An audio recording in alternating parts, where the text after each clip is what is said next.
Good. Missy, I don't know. Oh my gosh, I never put my watch back on today. Good morning. It is morning. Yesterday, I was talking about doing my own personal workshop in shapes without details.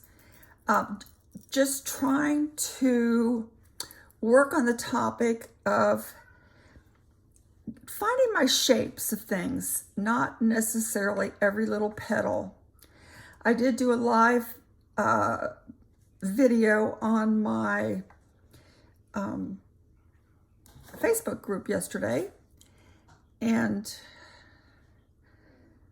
at the time I felt like it was really a disaster when I did it.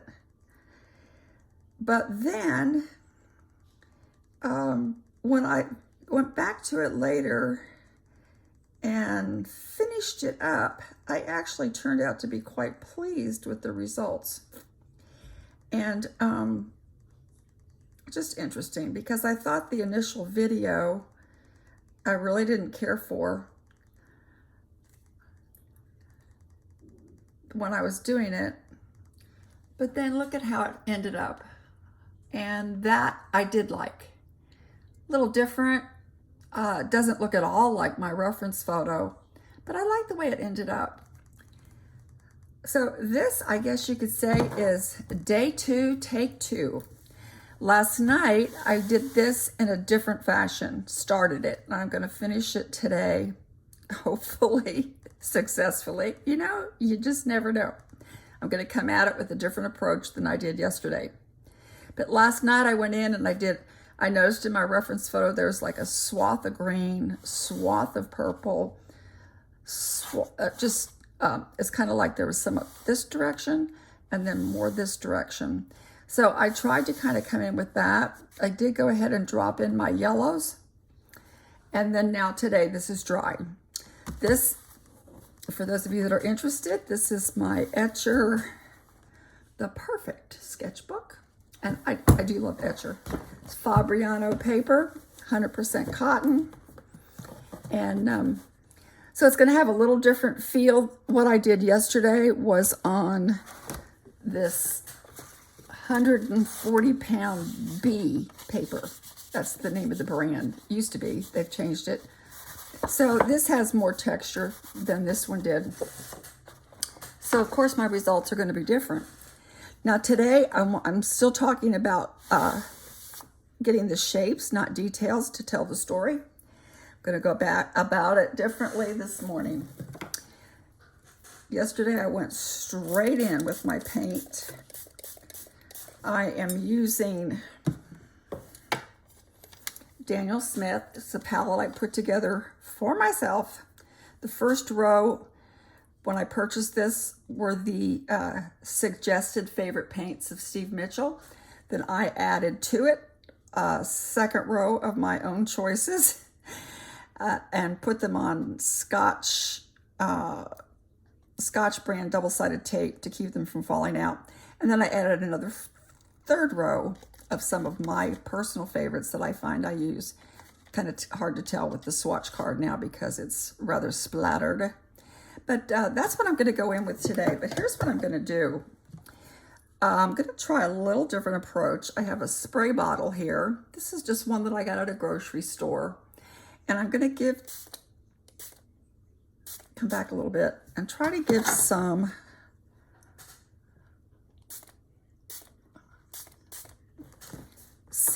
droplets. And rather than going in wholesale and dropping in paint to every last piece of paper, I'm going to kind of look at these droplets and try to just add some of my colors there. This morning, just because it's laying here, I'm using my Escoda Versatile number 10. I may change. You never know. But I am going back in to my rows of ultramarine where I started. Now, because there are drippy drops of water in here, I am going to try to capitalize on those and let those kind of take over and suggest my colors and my shapes.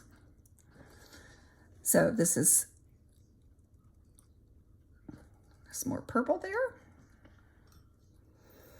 And let me go into this is Queen Rose.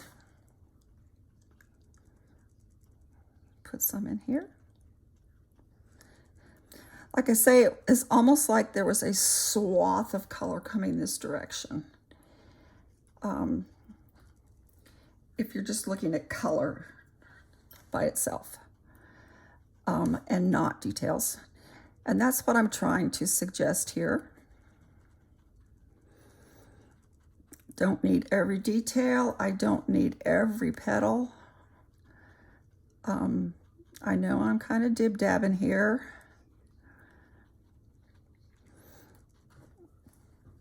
Just trying to come back in here with some of these delightful colors. I'm gonna do a lighter blue. Try to thin this out and then drop in some colors here. There's blue in here. Now, like I say, I sprayed this paper first. So in a way, it's sort of wet on wet, but then again, it's not. Get a little hints of blue up in here too. So I'm going by this kind of the shapes that I did yesterday and suggestions of color. Oh no, that one was wet. That one's giving me a deeper color, but that's okay. That's okay. It's kind of playing around the grasses. We're just gonna let it play in the grass. I've always kind of called myself a dib-dabber. I don't I don't know if that's an acceptable style or not, but it's just kind of what I do. Now, I like what's happening here today. I like these pinks. I like that. Now we're going to kind of back into the pinks and then into the purples. So let me get back into my Queen Rose. It is watered down. And I do still have some of that wet spray that I put on here. And like I'm trying to express shapes and not every single solitary petal. Steve Mitchell calls it getting detail drunk. I don't want to do that. I want to just kind of come in between the background and do my drippy drops and suggest the colors. Now, there are some yellows in here, and to suggest that, that we're kind of playing around the different petals, we're just going to play around that yellow and suggest that the yellow is just peeking through that pink or lavender, whatever the case may be. Come down here. I'm actually liking this one better. I don't know what y'all feel about it, but I am liking it better. I'll come back in with some of this blue, but I am going to mix it. I've got the blue, but I'm going to mix it with my, here's my paints. I've got here's my blue, but I'm going to mix it with my Queen Rose. And look at that pretty purple we have. Can you see that? I like that. So let's kind of come back in here with it's just a little bit of a different shade. The blue and Quinn Rose. And we are playing in the flower bed. There is more blue in here, so I'm going to add some more blue to that mixture that I just made. So it's still a little purple, but it also is focusing some more on the blues. This brush, with the tip of this brush going like that, it's actually kind of making petals on its own. It's interesting. I didn't want to do petals, but my brush is doing petals, so we're going to listen to the brush, right? That's what I try to do. Follow your brush. That's the name of my group. So that's what I'm trying to do today. I'm trying to follow my brush, and it's giving me some cool, it almost looks like kitty cat paws. Because I started this yesterday, I actually really won't have that much to do. I'm adding some of this Opera Rose. That's a really brilliant, almost a neon pink. You see here, kind of puddles up on this plastic, or whatever this is, tin palette. I'm gonna add some of my blue to it. Opera Rose, add some blue. That's a pretty shade. Ooh, I like that shade. Okay, let's go in here with some of this. Dib dab, dib dab. Let's play amongst the yellows. Bring them up. Kind of sneaking in and out and around the other colors. Down into my greens. And going to add some of this Opera Rose mixture in here as well.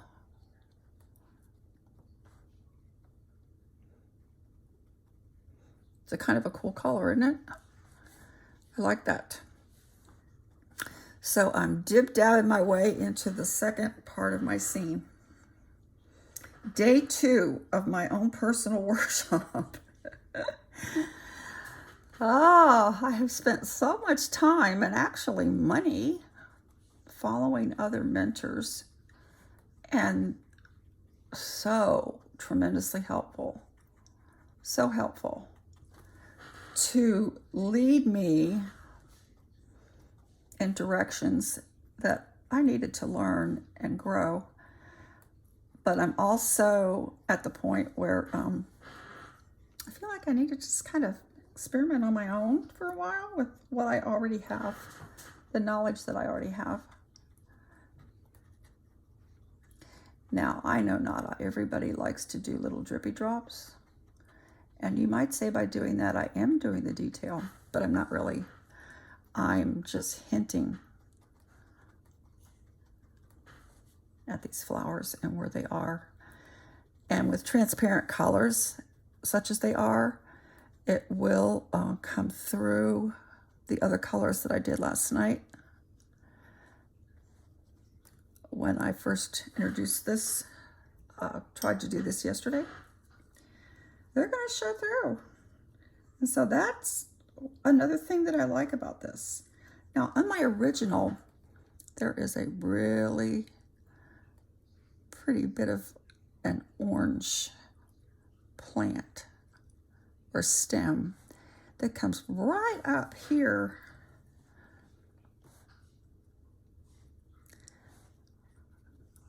from the grass. And actually it originates down here.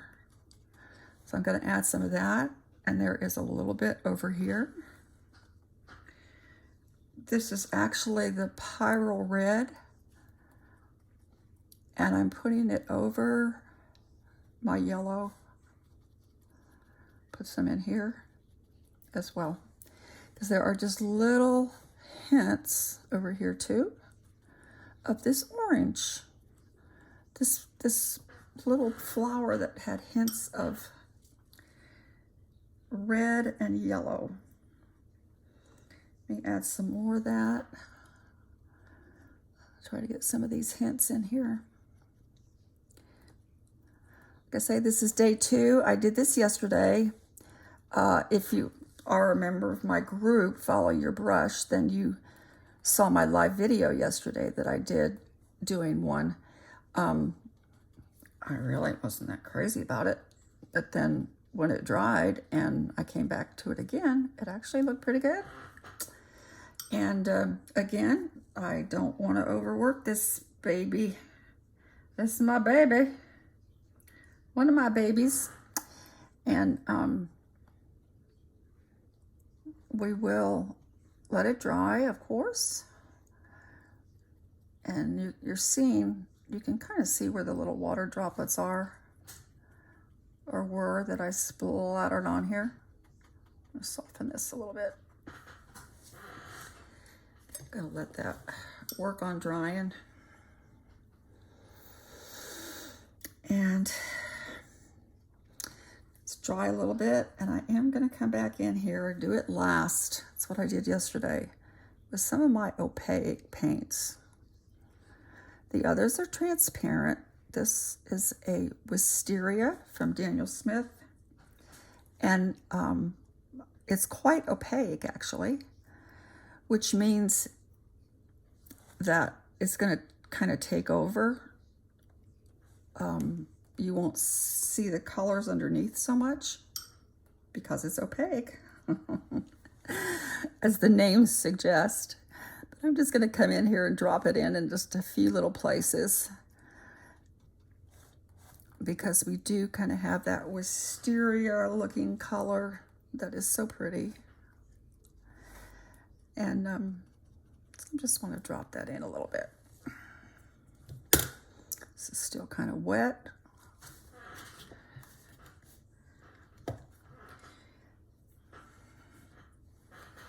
Like I said, when I began doing this personal workshop, I'm not selling anything. I'm not selling a course. I'm not considering myself an instructor by any sense of the imagination. I'm just working on my own skills and what I feel I need at the time. And I'm liking this. I'm liking this now. I like this now. Gonna come in with some of my green. Sorry for the shadow. I just want to spritz down here at the bottom. And then I'm going to use, that's not really what I wanted. Well, let me continue with my Escoda Versatile. It's a synthetic, it's not a natural hair. I do have some natural hair brushes that I enjoy.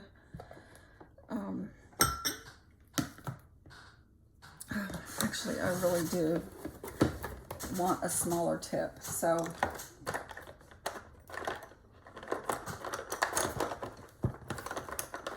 what I'm going for, you hear me digging in my box. I have a box I have to hide them in to keep them away from my cats. This is from Tracy Levinson. It's one of his itty bitties, and it's a synthetic, but it works great. Putting it in clean water, and dipping it into some of my greens here. The one that I'm using first is, don't get carried away, Pamela.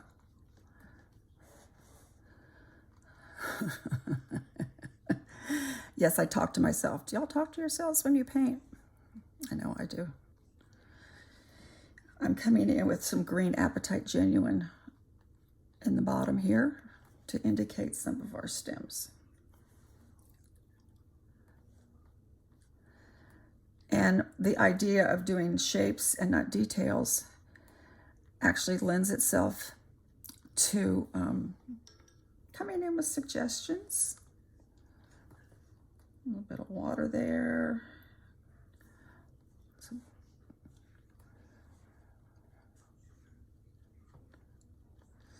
can see the water is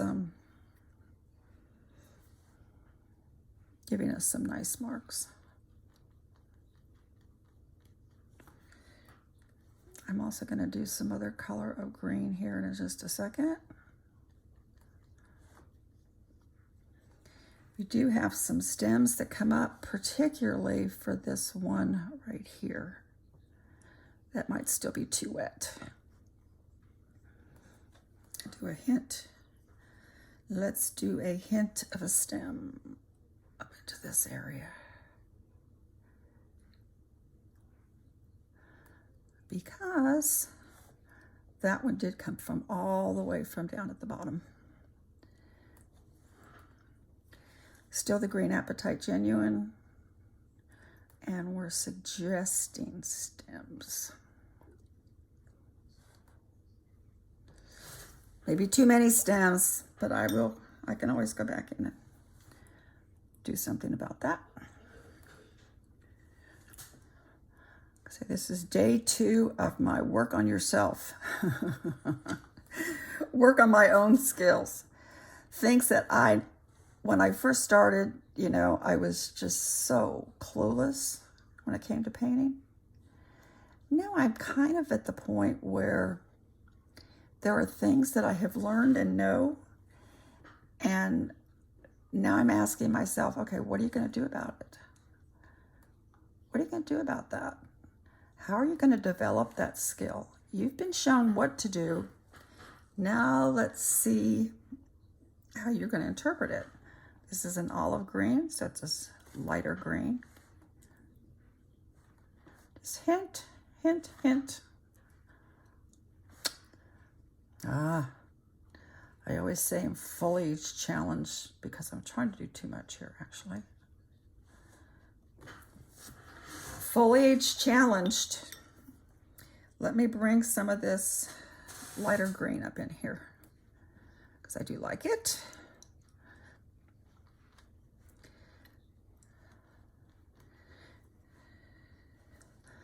So this is my continuation. I know I probably already said that. Day 2, shapes, not details. By putting in the shapes,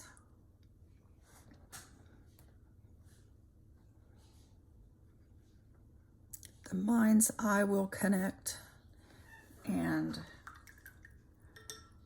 finish up with the details. And that's it. That's all I'm going to do. Yesterday, I splattered on some gouache. I might do that again. Probably should let it dry a little bit first, but hey, just playing. Whoops, wrong palette. Not sure what, oh, here it is right here. I have a little thing of gouache I have on this little porcelain palette, and I just keep it for when I want to use it. I don't use the same brush for my gouache that I do for my watercolors. What I'm going to do is wet this down. Actually, I'm doing it with the brush. I could have sprayed it, but I just want a nice watery consistency. And then I'm going to carefully splatter some white, because this picture actually did have some whites in it.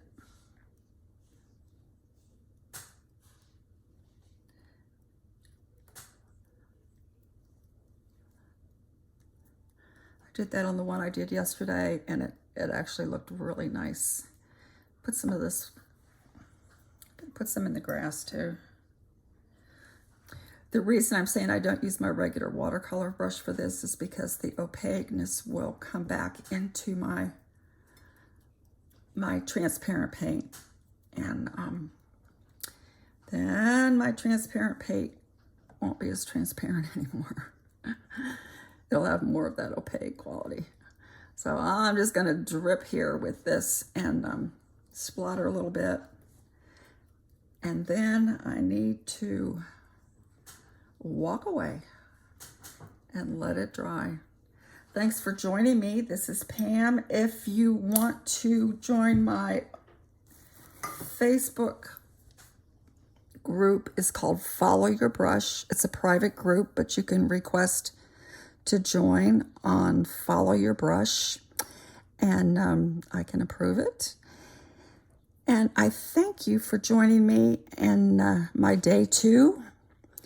I think this is better than what I did yesterday. Now I don't know where I put it,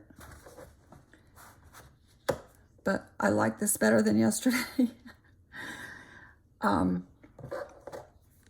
going to go ahead and sign it, which means I'm done. I know everybody has different opinions of how they want to sign.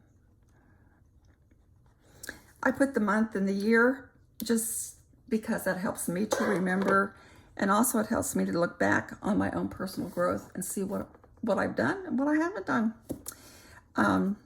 Maybe I've grown, maybe I haven't. But I'm certainly trying. Thanks for watching, and I hope you enjoy this. Bye.